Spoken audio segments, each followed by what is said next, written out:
Welcome to the Cult of Domesticity podcast, a podcast about history, true crime, and whatever life brings us. I'm Courtney, and every week I am joined by another fascinating person. Let's see what we're going to talk about this week. Hello, friends. I forgot that Heather and I did not introduce ourselves on this, so this is my episode with Heather from Nature versus Narcissism and Status Pending. How happy are you that I live in Cincinnati now? Pretty happy. Yeah, this is like our 5th hangout in like 2 weeks, it feels like. I like it though. I know. It's fun. We're doing trivia. Heather took me to my first comedy club. Oh, that was your first time ever? Yeah. Yeah. You have to go to Funny Bone next time then. It's amazing. I think it's better than Go Bananas.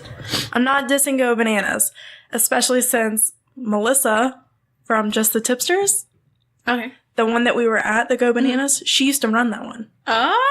She lives in Cali now. Fun. Yeah. So I'm not dissing it, but I like Funny Bone. Go Bananas was good. We had a bucket of beer. We Yeah, got we pizza. And then we played pool, and I suck at pool. Like hardcore. I usually suck at pool. I was super excited when I started beating someone.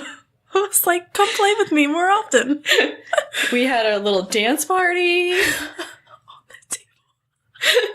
Heather was getting her leg up on that table. It's the only position I could get to get the ball in the hole. That's what she said. She always says it, damn it.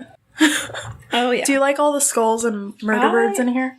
I love all skulls, all murder birds. I have a lack of skulls and murder birds in my apartment. I just have a lack of decorations because I have no motivation. This is the only room that's decorated in the entire apartment. Did you see the pile of pictures sitting in the living room? They're not on the walls. Mine are in a box. There's more in a box. You want me to show you the box? Your apartment looks more put together than mine. The only reason mine has stuff up on the walls is because it's cold and I needed soundproofing / thermal curtains on the windows because it's an older building, so I had to have my air conditioning units and the windows taken out because it was creating an actual draft. I was like laying in bed, I'm like, why is there a breeze? I would be like, hey, breeze. Podcasting is not a social media or visual media. It will be soon. Coming soon. We do have a camera now. For season 2. Oh. Hopefully February 1st. No one wants to see... Well, although Heather has seen my dance moves. They're pretty great. They're great. Justin has too. I sent him the clips. Yeah, you put them on your Snapchat, so a lot of people have seen them. Oh, I put it on the story? I suck at Snapchat. I think you put them on the story. I suck at it. I'm so sorry. I apologize to everybody. I mean, if you got excited, I understand. But I'm sorry, Courtney. It's my bad. I don't know. I gotta practice. My brother's getting married, so... I mean, you were doing great. Yeah. You were doing way better than me. And I had... You drank more than I did. I was gonna say I had like 4 amaretto sours, a pineapple upside down shot, 2 Rheingeist. I had a lot. I had a decent amount, but I was also driving, so I had to call it quits. Yeah. You were the DD for me. That was I was great. responsible. I have no problem being DD because you can have like a beer or two and then you're like, okay, done. Yeah, and then you don't get hungover. You don't lose a bunch of money. Okay. For Christmas, we thought Cincinnati crimes. Mm-hmm. Because Christmas and murder. And murder. And murder. Especially because I just did 33% Pulp's Do Not Murder Before Christmas. Yes. See, it's still in my playlist. I still have not had the chance to listen to it. That's how busy it's been at work. I'm like, it's the holidays. Go the fuck home. I don't want to work. Don't have problems with your computers, okay? I have research to do. I have podcasts to listen to. They're not listening to me. No, people, if you have problems, follow the golden rule of the IT crowd. Turn it off and turn it back on again. Seriously, that's all we do. No. And if it's on fire, email the fire department. Yeah. Fire. Yeah. There you go. And if it's wet, just put it in some rice and hope it fucking works. Probably Or not. set it on fire. Yeah. And then hopefully the fumes from your device will just knock you out. Or Office Space that shit and take a hammer to it. Sometimes. You have no idea. My fucking work computer sucks. My sister has broken a wireless keyboard. Why? I don't know how. She Now I'm lucky. Now her current boyfriend, is tech savvy, so I stopped getting the phone calls. But I would just get, like, for a while, I'd just get phone calls, be like, okay, so my computer doesn't work. It's doing this thing. Not very descriptive. It's doing this thing, and I want it to stop. And I'd just be like, did you turn it off and turn it back on again? She goes, yes. I'm like, did you take the battery out and turn it back on again? And she goes, oh, no. And I was like, if that doesn't work, I don't know. I'm not there. Get a new one. I'm not there. I don't know what's happening.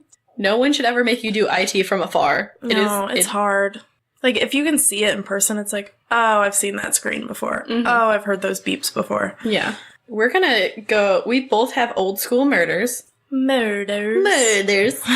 I ate lunch a while ago, so this wine... I have not eaten. So I'm gonna be great in about 5 minutes. Yeah, you should know we are having a white wine.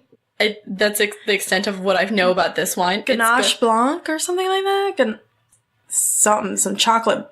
White chocolate shit, I don't know. Someone send it to Wine and Crime. They probably know. They've studied all the wines. Mm-hmm. They probably have a degree in wineology. God, yeah. Teach me your ways. So we're going to talk about Edith Klump. Have you heard of her? No. I purposely did not look this up so I could be surprised at every twist and turn. Yes. Okay, so we're going to talk about actually her first divorce before we talk about the murder. The murder. So... just because I think the divorce is actually very significant.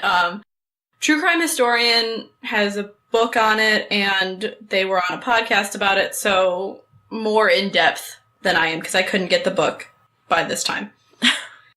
By today. I could not get it. Okay, so Edith and Robert Klump had divorce proceedings, including 4 or 5 appearances before a criminal judge, where Edith claimed assault and battery charges against her husband.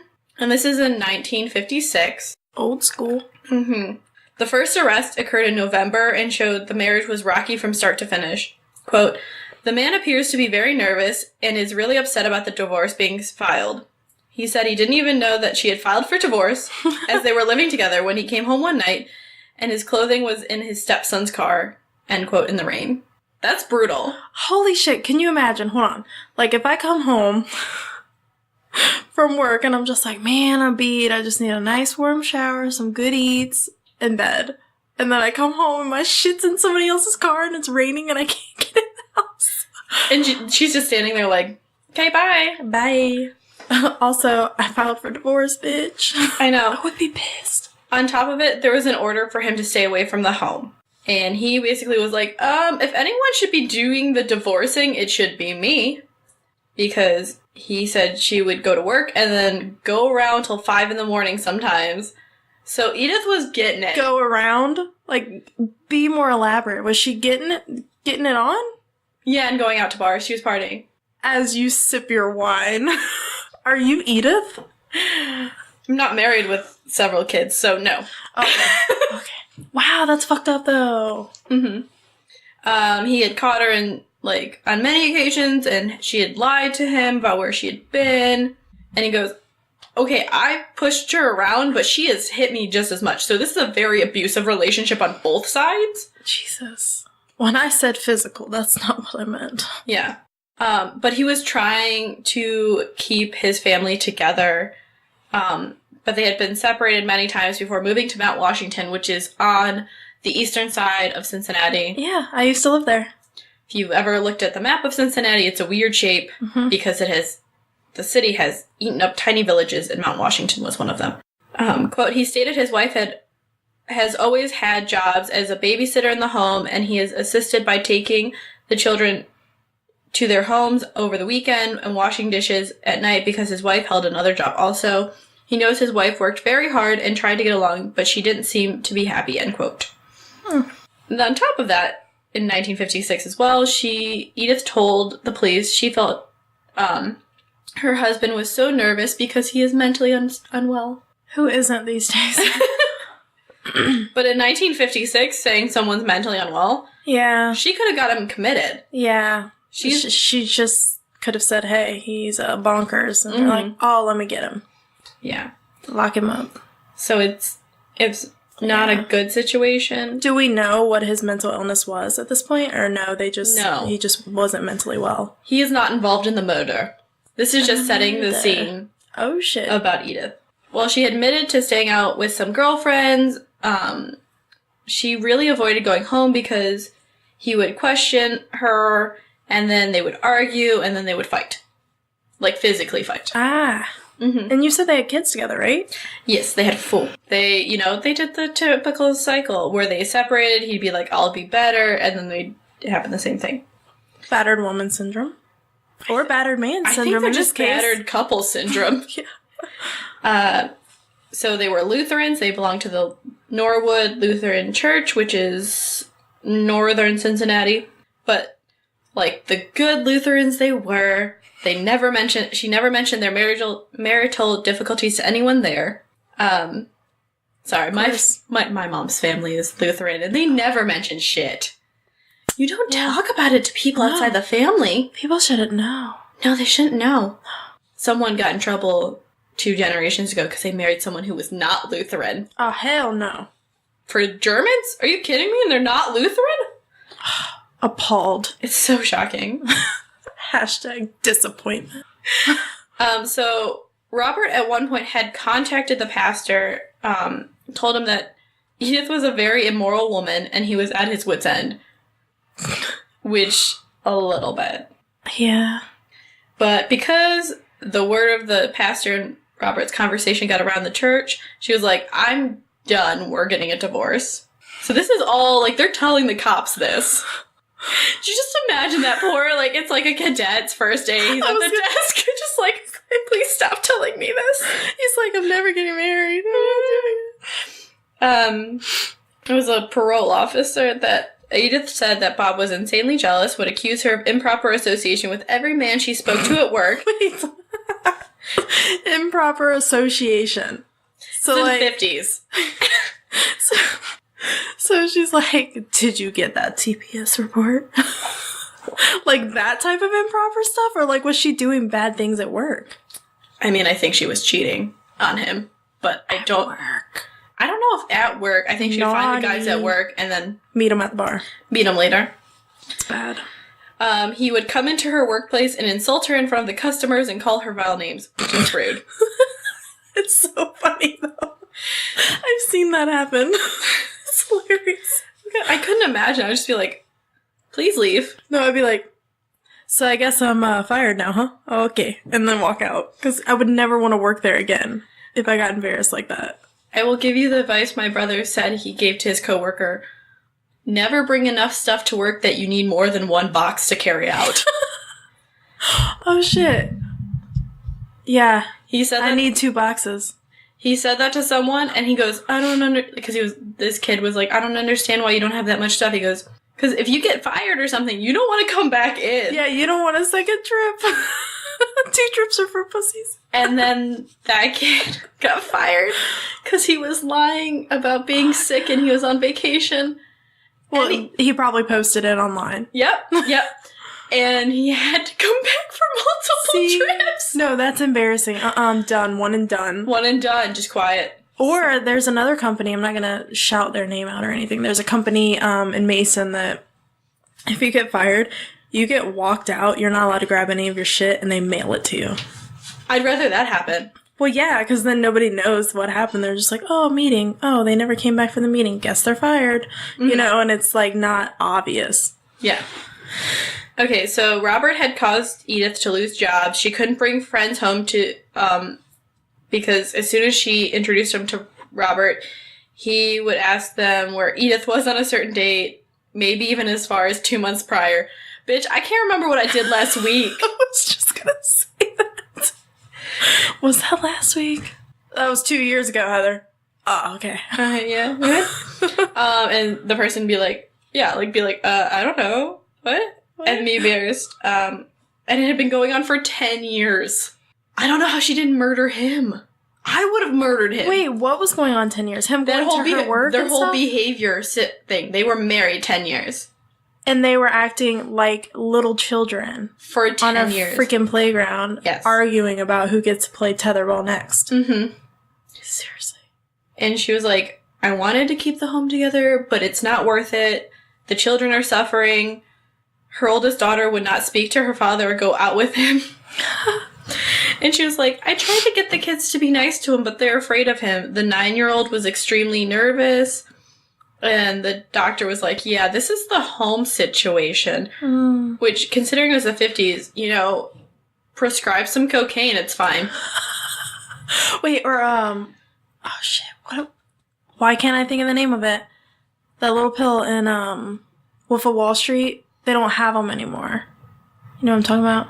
No. Oh my I haven't God. seen Wolf of Wall Street. Oh, it's like the late 70s, early 80s, maybe. It was like a pill that you could get as a prescription, I'm pretty sure, but people would, like, abuse it. Well, like, diet pills used to have speed in them. Yeah. Oh my God, this is gonna bother me so bad. When I think of it, I'll let you know. Okay. So, there was the writer of this report, said during the 90-minute joint interview, Robert was so nervous he was never quiet. He only wanted her to count for every time she was late from 1952 to 1954. What? How? I cannot count for my day this much, and I write this down for, like, reporting. Like, what the fuck? Oh my God, there's no way. I would never know. I'd be like, I was late every day. I don't even know how to answer that. Yeah.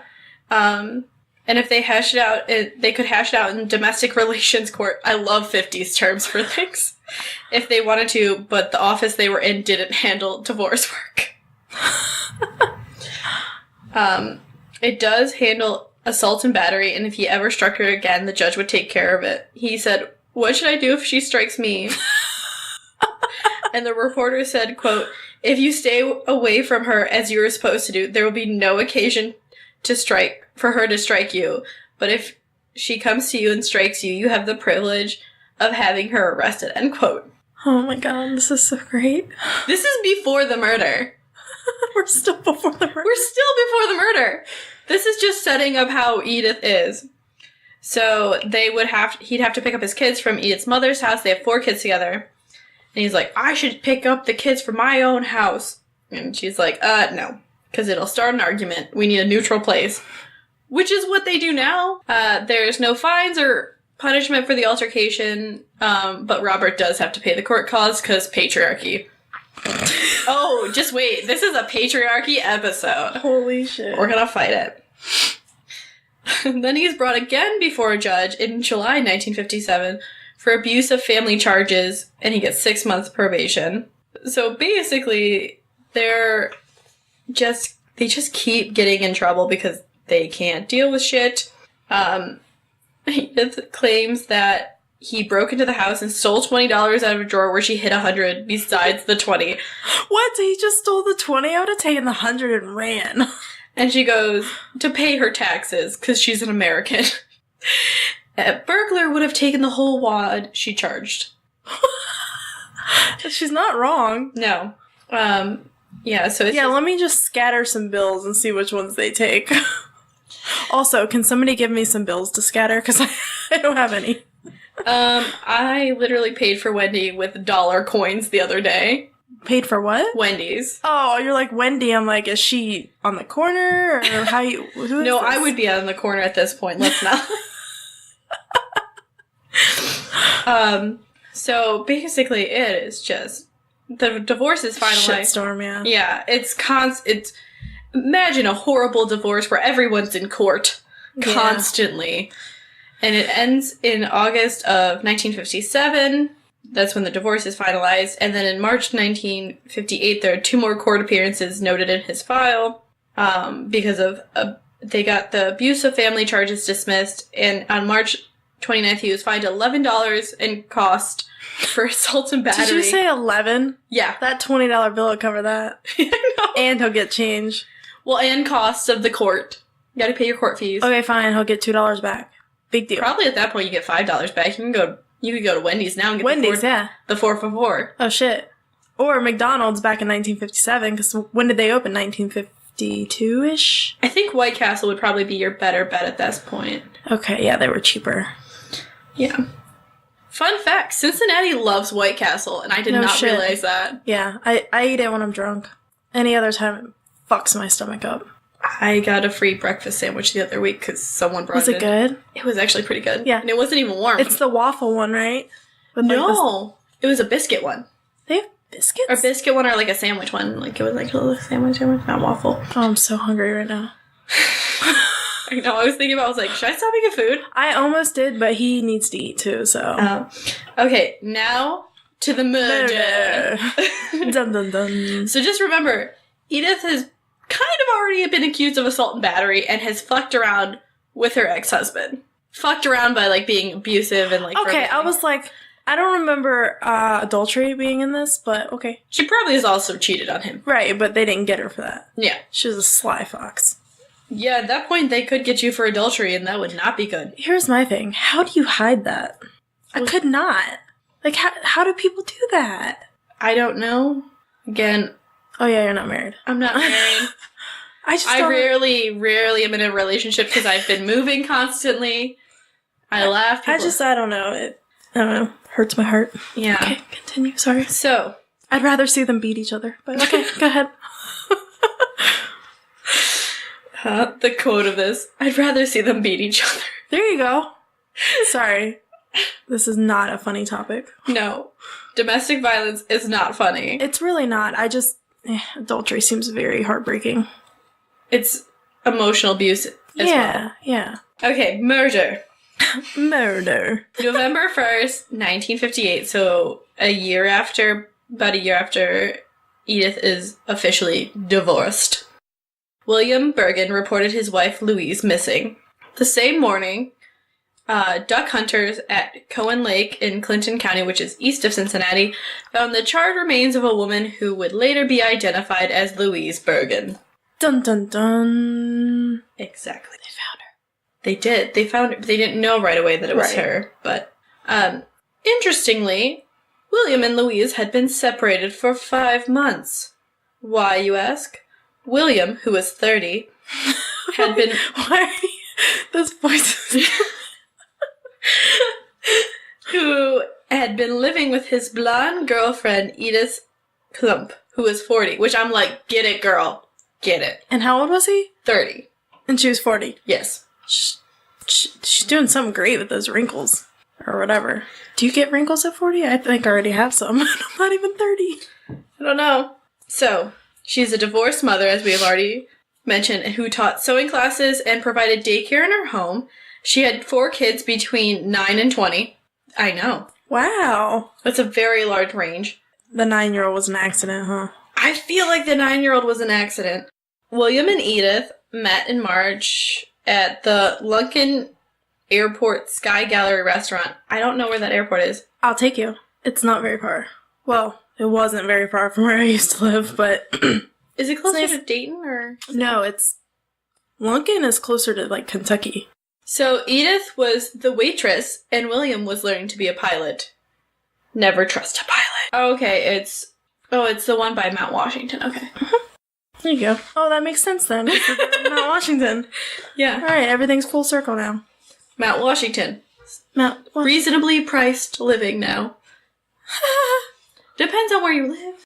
Yeah. Okay, so they brought William. I don't know why I was listening to Kate's episode, so I want to say Willem. I know! Dude, right? I always want to call him William, but I can't, because it's Willem. Because it's Dutch. So now every time I see a William, I'm like, it's Willem. Mm-hmm. I'm sorry, who? William. William. In honor of Kate from Ignorance Was Bliss. Yeah. Willem was brought in for questioning. Really? Is it Willem? Willem. No, it's William. Okay. I was so fucking lost. For questioning, and he passed a lie detector test, which we all know are so great. Reliable.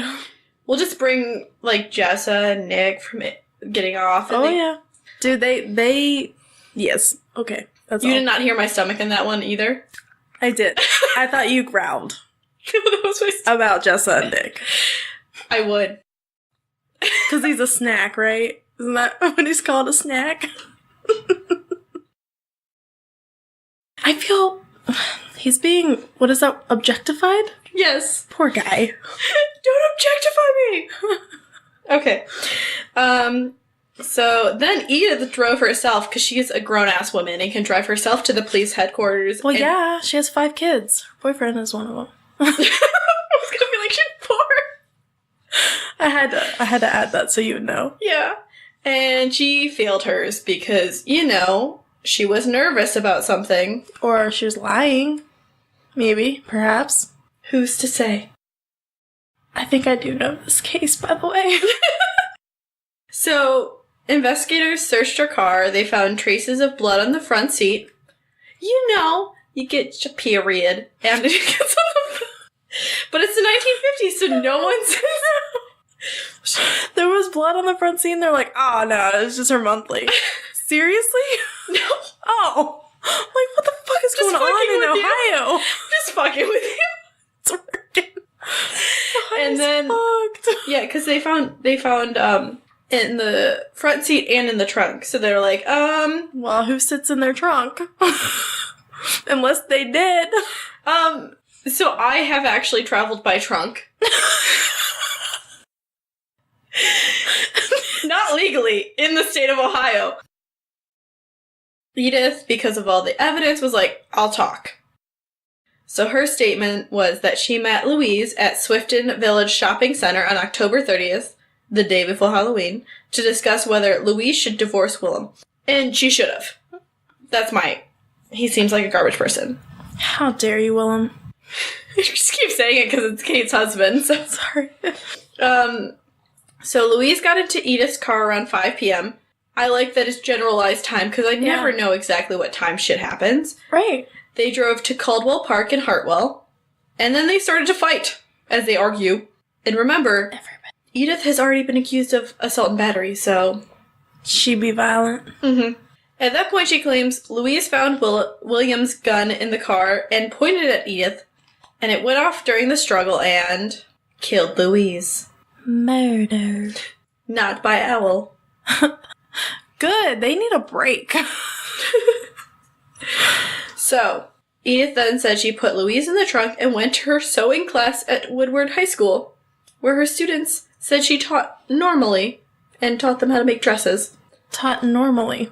Like... How do you teach not normally? Do you just, act a fool up at the chalkboard or what? Well, she's teaching sewing, so they came into their late night sewing class, and she was like, "Oh, she just taught like she normally did." Oh, so she was just being normal. Yeah.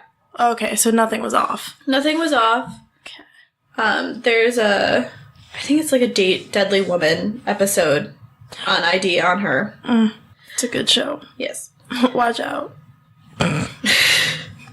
Snapped is another good one. It is a good one. Men should watch these. So they get paranoid as hell like women are? So they follow. They stay in line. My wife will fucking kill me if I do this. So the confession and the physical evidence was enough for the police to charge Edith with first-degree murder. Murder. Which is the worst kind of murder. And the Hamilton County prosecutor, a.k.a. all of Cincinnati. Hamilton County is just Cincinnati. It is, yeah. We're Hamilton County. Are you? Mm-hmm. Well, 90% Cincinnati. So the prosecutor's name was C. Watson Hoover, and he was like, I've got this airtight case. Because he found the motive. Do you want to guess the motive? She wanted the guy? No. So. Yeah, please tell me. I'm on the edge of my seat right now. So, Edith was being investigated by her bank. Because, remember, we're in the 1950s. Ooh, bitch be spending too much money. No. Bitch can't get a loan. A woman could not get a loan in the 1950s. That's right, they're not humans. That's right. You couldn't get a loan, you couldn't get a credit card, you couldn't get a checking account. So what are you to do without a husband? Live your goddamn life. Live your best life, Edith. Fuck the patriarchy. Like I said, it's a fuck the patriarchy episode. It sure is. So she had... Compliments of wine and crime. Please tell them we sent you. Yes. So Edith had applied for a $9,000 loan. Just $9,000. I mean, that was probably a lot back then, though. It's a lot for me right now, but that's fine. Me too. I just didn't want it. Yeah, it's a lot for me. We could go to Chicago and do meetups and eat pizza. Actually, Edith had the $9,000 loan co-signed by William. And what did she sign as? oh, the lady's name? Mrs. Bergen, William's wife. The one that's missing? The one who's dead. Well, dead, but they thought Yes. she was missing. So the bank was investigating this. So one, it's illegal because she is not married to William. True. Two, she's a single lady True. applying for a loan. Blasphemy. You know. Instead of now where millennials just use their parents to apply for loans, but it's fine. Bullshit, these kids have fucking credit cards. Did you know that shit? Mommy and daddy's credit cards, but they still have all the money on the little plastic. You forget I went to Miami. Yeah, so you understand. I was the one person who did not have mommy and daddy's credit card. Yeah. My mom was like, bitch, you pay me back. My mom was like, bitch, aren't you paying rent this month? I was like, oh, you're home? Go do things. Run the household. So Hoover's belief of the motive was that Edith wanted to get rid of the real Mrs. Bergen. So the loan wasn't fraudulent if she was married to him. Put a ring on that finger, it solves all these problems. Huh. Well, William... she was kind of smart, though. bitch was smart. I'm not gonna lie. Yeah. She was good. I wouldn't have thought of that. I'd be like, man, I'm fucked. Well, she was gonna lose her house, as said in the I believe it's Dangerous Women's. Deadly Women. As Deadly Woman says. Oh, yeah. She was gonna lose her house. Her babies live in that house. What are you gonna do? You got 4 kids? Well, probably only 2 of them live there, but still. So, her attorney, William Hopkins, another William, so I'm just gonna call him Hopkins, did not believe that Edith acted alone or her confession wasn't coerced. But we're gonna get to the trial now. Because this is actually interesting trial and whole situation after the murder. So the trial begins June 1959 at the Hamilton County Courthouse. I don't know where that is. I need to take you downtown. I work downtown every day. I need to go with you downtown. We'll go and explore. We'll go to Over the Rhine, have a great time, go to the drinking bowling place. So, Hopkins attempts to get Edith to change her statement. He said the police had violated her rights. They had failed to comply for her request for a lawyer. They had coerced her confessions with promises of leniency. So really, we need Jessa and Nick to be sitting right here next to the murder birds. Yes, to tell us all the things about this. Yes. Teach us about the law. And the judge was like, nope, I don't agree. So, Hopkins' next strategy was to deflect guilt to William Bergen. Quote, a tall, gaunt man with a receding hairline whose adulterous affair had brought the 2 women together. Unquote. He had proof that William had given Edith an informal engagement ring, but apparently had intended to return to his wife. Rude. Yeah, like you can't play takesies backsies. So that was the strategy he went through the whole case, and his closing statement was, quote, the man, and I use that term loosely, who caused this tragedy has been permitted to go scot-free. This target pistol Romeo, this aviator of sorts, by his deceit, I remember typing this and I was like, fuck, I'm not going to be able to say that. Subterfuge, honey-dripping promises and vows, has brought about the death of his wife and the trial of Edith Klump upon the charge of murder, end quote. So basically it's like, this is not Edith's fault. Yeah. She liked this man. It's homeboy's fault. It's the man's fault, aka the patriarchy. So, what do you think she was? Guilty, not guilty? I think Edith was found guilty on first-degree murder without recommendation for mercy. Oh, shit. Do you know what that meant in the 50s in Ohio? She didn't get mercy. She didn't get probation or anything. Mandatory death sentence. I was gonna say that, but I didn't know that. Okay, that makes sense. Never mind. Because I believe we're still a death sentence. We're a death penalty. Yeah. Yeah. So, and my response was, nice, Ohio. as I was writing my notes. Nice, Ohio. Good job. Definitely don't stand up to your stereotype. So, William had visited Edith in jail the months leading up to the trial for hours. But as, their confidence in each other had waned, he had quit his job and slipped away to D.C. to live with his new 19-year-old girlfriend. He's in his 30s. Yuck. Do you have daddy issues? Someone has daddy issues. Someone just wants to fuck a younger woman. It's all yucky. Oh, yeah. Go ahead. Take a shower. Or just drink more free wine. Working on it. So, after the sentencing, or after the formal trial, her sentencing comes up, and Edith is like, I'm not going down like this. Mainly, I think William left her for a 19-year-old. Yeah. And anyone would be pissed as hell. Yeah. I would. So she goes after William. She said, he was in the car, he was struggling with his wife, the gun went off. This sounds like a song from Chicago. It does, though.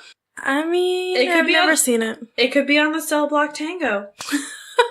So, the big thing was, Edith claims it occurred at Stratton Drive in Anderson Township instead of at Caldwell Park where they found the body. She also claimed that they had burned the body together that night at Cohen Lake on the same night as the murder, so they probably just transported her in the trunk, and that's why the blood was there. The reason why she didn't step forward earlier was William had threatened to do harm to her children. Remember, she has 4 and an ex-husband. If he was linked to Louise's death. That's enough to make a bitch, say, I did it. Yeah. She's got kids. Ooh, so do you believe her? Well, she didn't do it? We'll get into it. Turmoil. So the court said, we're not believing you, and we sentence you to die on December 15th, 1959. Moving a lot quicker than current modes of justice. And she was sent to the Ohio Women's Reformatory in Marysville, which I also don't know where Marysville is. Oh my goodness, I need to take you around. I just drive past the Mansfield sign. Yes. Every time I have to drive between Cincinnati and Cleveland, which is sadly very frequently. Yeah. I hate it. There's a jail up here in Lebanon, too. Lebanon Correctional Facility. And it's not too far from, Okay, so Edith appealed all the way up to the Supreme Court, and they were like, nah. Nah, bish. No thanks. So, she appealed to the Ohio Governor, Michael V. DeSalle. DeSalle. He's like a good Ohio governor. Italian, probably. Ohio, full of Italians. The more you know. You guys could see this. Rainbow and then Italian hands. I'm Slovenian. It's close enough to Italian. Pasta, yay. I'm close enough to Italian. So, it was his first year of governorship, and he was like, I don't like capital punishment. It's not a good thing. Or corporal punishment, yeah. So, she appeals.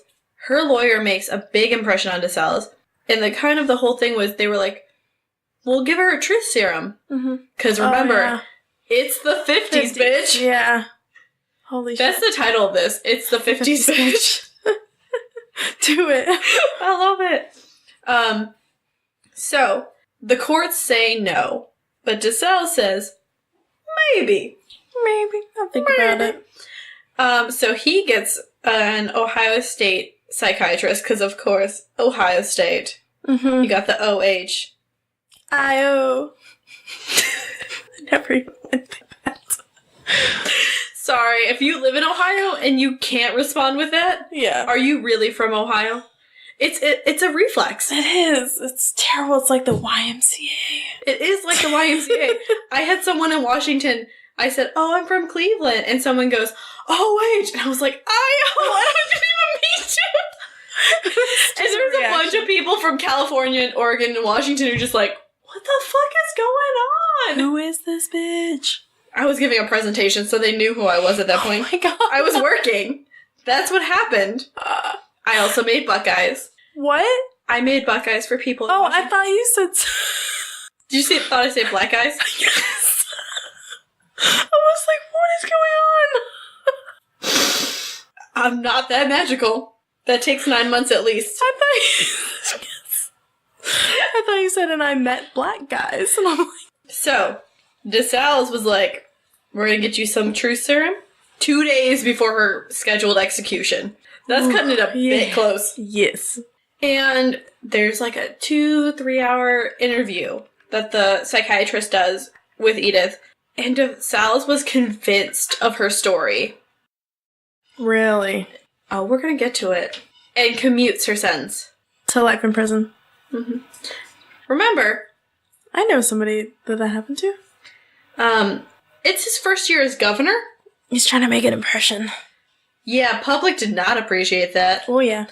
This is a media sensation. Mm-hmm. Just imagine the newspapers. It was in all the archives. It was in all the archives. I did not go to the archives for that. I went for something else, but that's besides the point. And then the transcripts of Edith's serum interviews were published. Oh my god. Again, it is the 50s. Everybody knows everything. Fuck personal privacy. What's Publish that shit. Mm-hmm. You want to have a We need a story. Like now. This is top news. Right. We're gonna dig through your trash. We're gonna live in your home. We're gonna figure out this shit. We're gonna get your private psychiatry notes. But they're published in a deputy sheriff, Erwin Schalut. Very German. Schalut. I'm gonna go with Schalut. It's a very German name, so obviously from Cincinnati. It's a very German town, I've learned. Mm-hmm. Read a lot of history of Cincinnati. And he goes, light bulbs, light bulbs, light bulbs. Just like that. Yeah, arms up, light bulbs going off.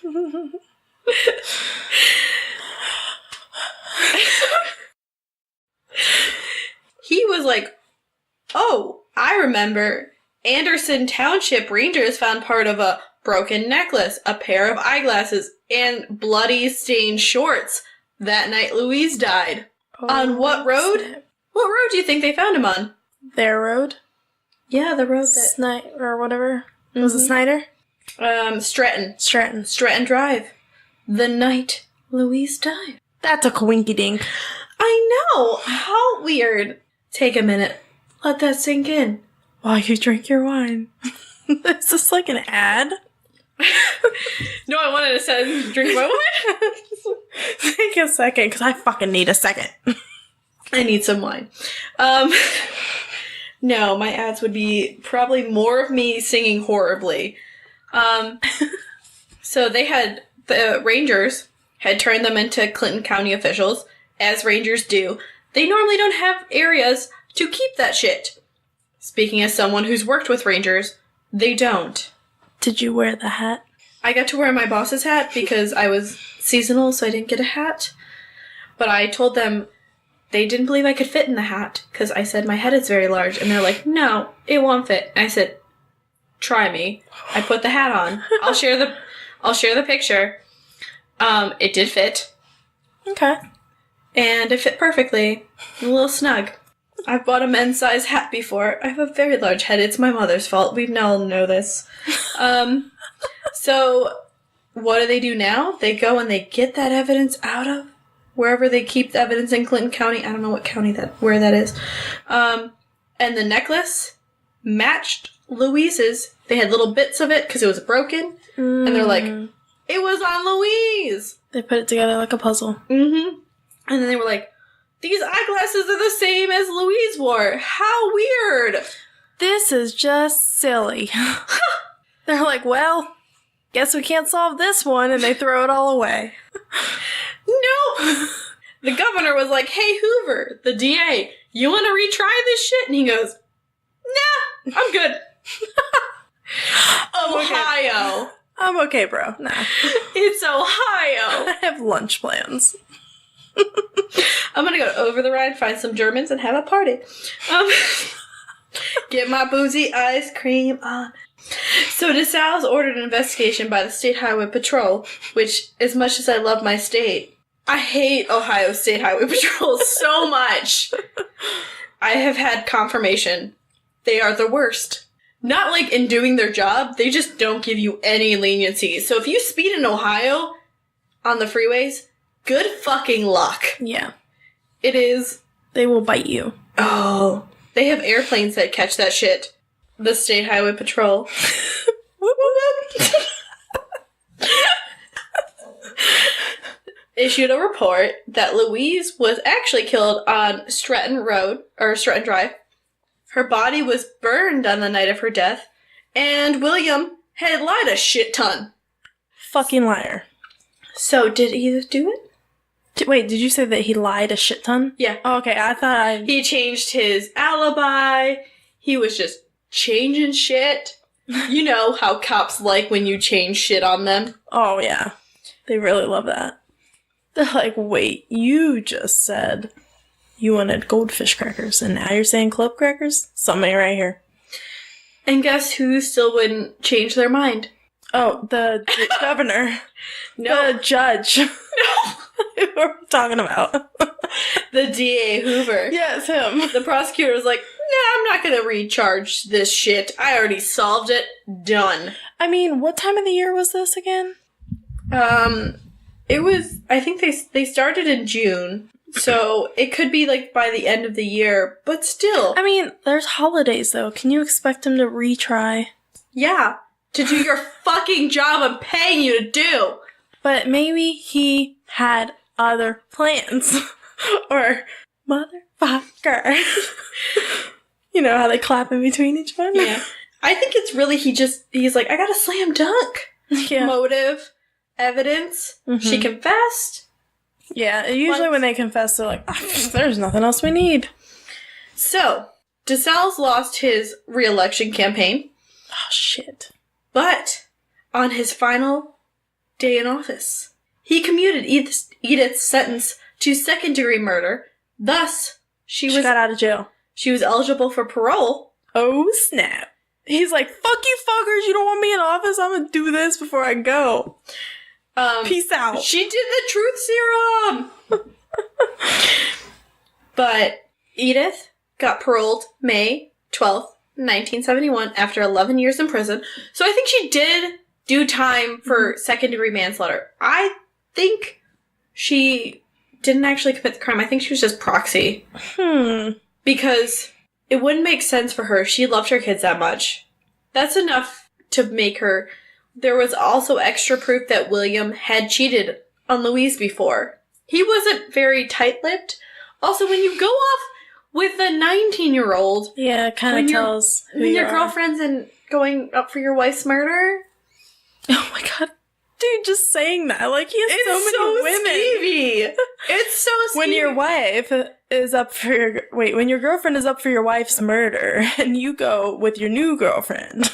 Man... That looks really bad. And this is before Tinder. I still don't even know which way you swipe on that shit.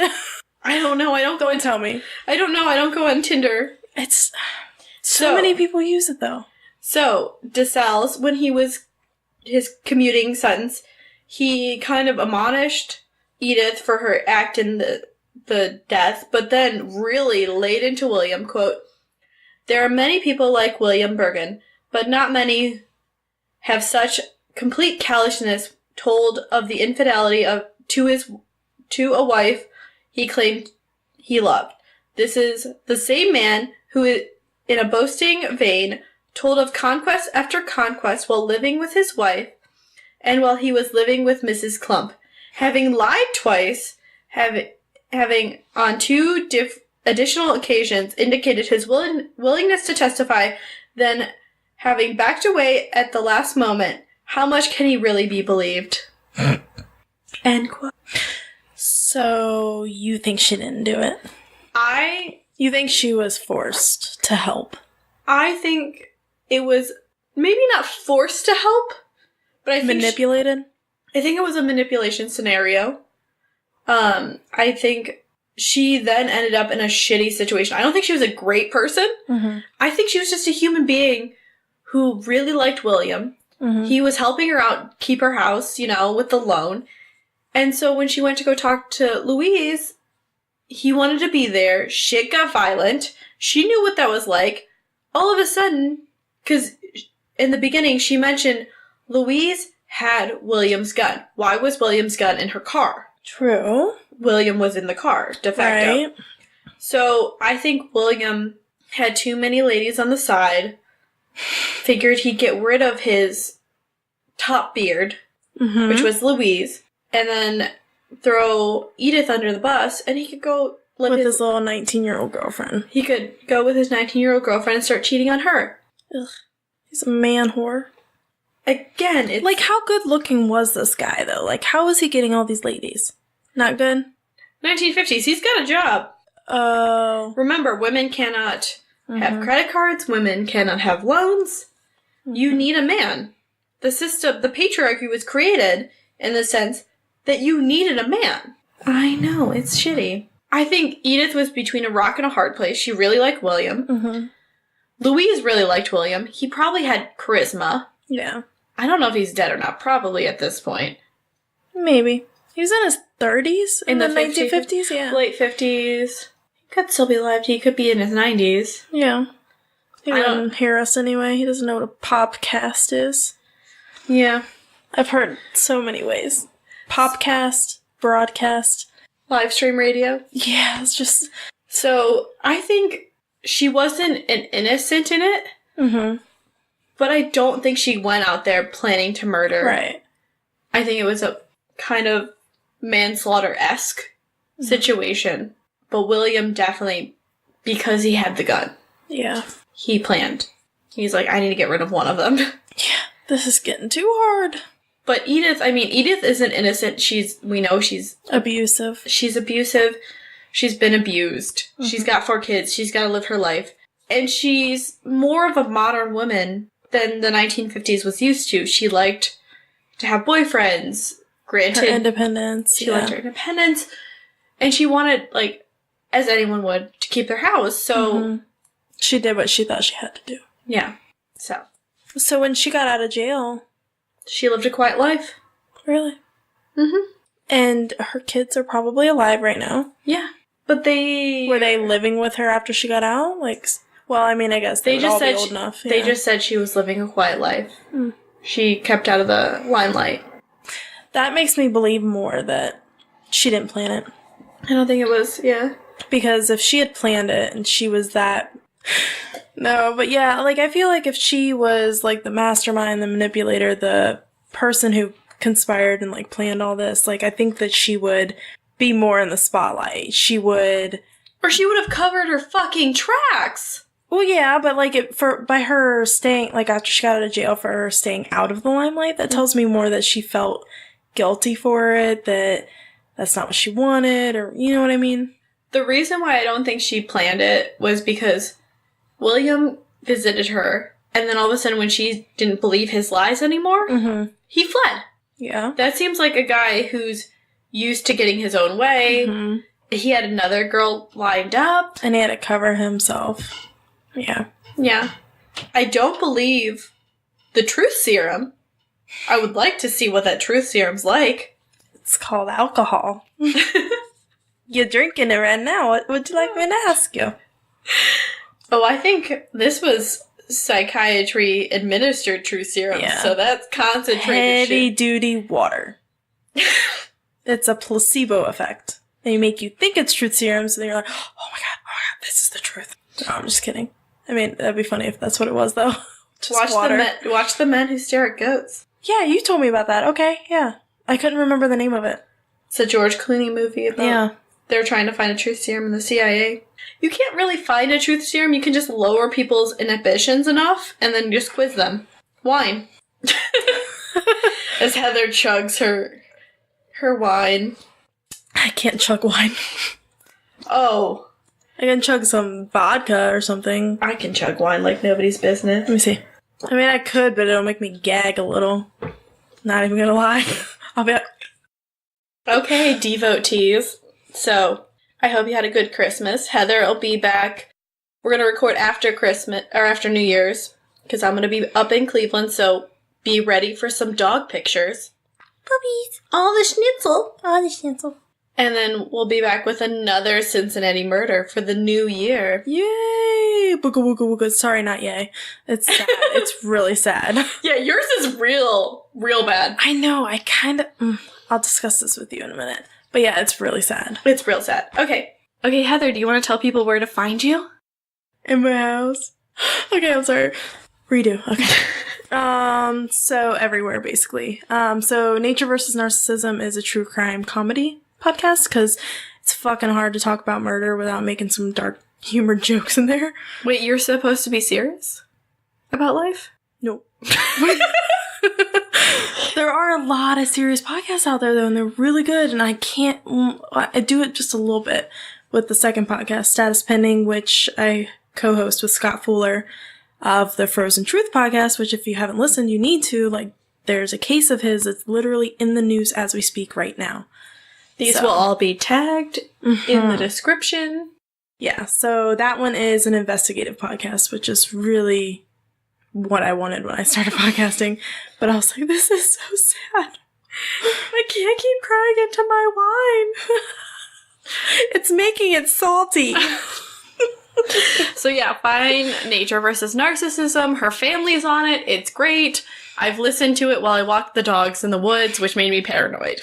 Yes, don't do that. There might be an Ohio, Indiana true crime podcast meetup.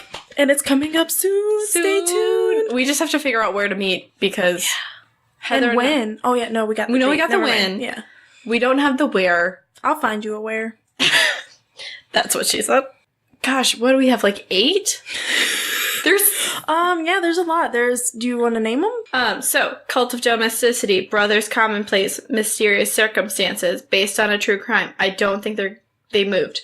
Murder and Such. They did move, honey. They're in New Mexico. The Hidden Staircase, Murder and Such, Brohio Podcast, Les Mordia, Nature vs. Narcissism, Martinis and the Macabre, Hoosier Homicide. Little podcast of horrors? Yeah, Little Podcast of Horrors. Yeah. I do everything on Twitter because I can access it at work. Yes, that's a lot of podcasts, and I think if we can pull this meetup off, it would be so cool. Yeah.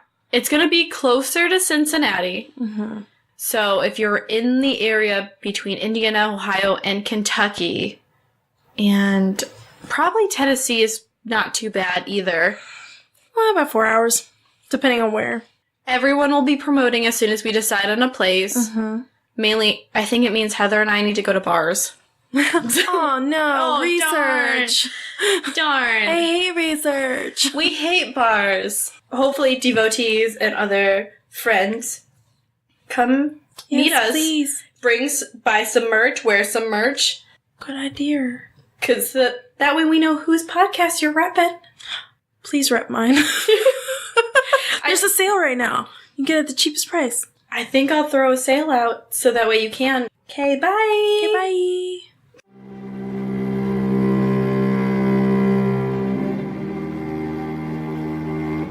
There are many true crime podcasts available, each offering a different perspective to the genre. Each with their own niche that pulls the listener in by tugging at their heartstrings or their funny bone in one way or another. What we aim to do with Status Pending is make you think. We want you to feel as though you're connected to the case. We want you to feel something. The cases we're going to cover have discrepancies of some sort, and may or may not be well known. They are either unsolved, prematurely closed, or open without any solid leads. We want to get these stories out to the public, for the family and for the victims. Join us every month for a different case, which will be a different chapter in our podcast, as we take a 3-part look into the facts. We'll have interviews, expert opinions, and more. And we'll also be looking for suggestions from you for cases to take on as we move forward. You can email us at statuspendingpodcast@gmail.com. And you can subscribe to Status Pending wherever you listen to podcasts.